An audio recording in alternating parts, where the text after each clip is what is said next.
Hi friends, அஸ்ஸலாமு அலைக்கும். இன்றைக்கி முருங்கைக்காய் மாங்காய் போட்டு சாம்பார் செய்யலாமா? எங்கள் வீட்டு ஸ்டைல்.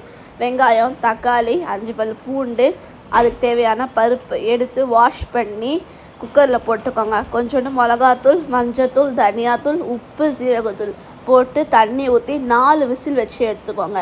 எடுத்ததுக்கப்புறம் இன்னொரு கடாயில் முருங்கைக்காய், கொத்தமல்லி, உப்பு அதையும் போட்டு வேக வச்சு எடுத்துக்கோங்க.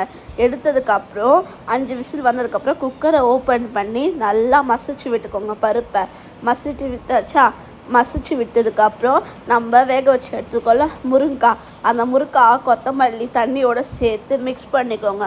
மிக்ஸ் பண்ணதுக்கப்புறம் உப்பு கரெக்டாக இருந்தால் உப்பு போட்டுக்கலாம்.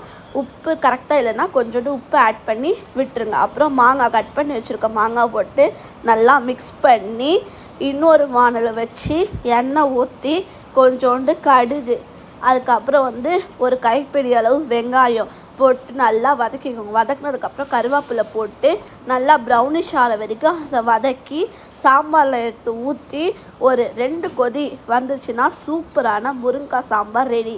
ஈஸியாக ரெசிபி கொடுத்துருக்கேன். இந்த வீடியோ பிடிச்சிருந்தா மறக்காமல் என்னோடய சேனல் லைக் பண்ணுங்கள், ஷேர் பண்ணுங்கள், சப்ஸ்கிரைப் பண்ணுங்கள். இன்னும் என்னென்ன வீடியோ போடலான்னு சொல்லிட்டு கீழே கமெண்ட் பண்ணுங்கள். இதை பாருங்கள், சூப்பரான முருங்கைக்காய் மாங்காய் சாம்பார் கொதிச்சிடுச்சு. பாய் ஃப்ரெண்ட்ஸ், அஸ்ஸலாமு அலைக்கும்.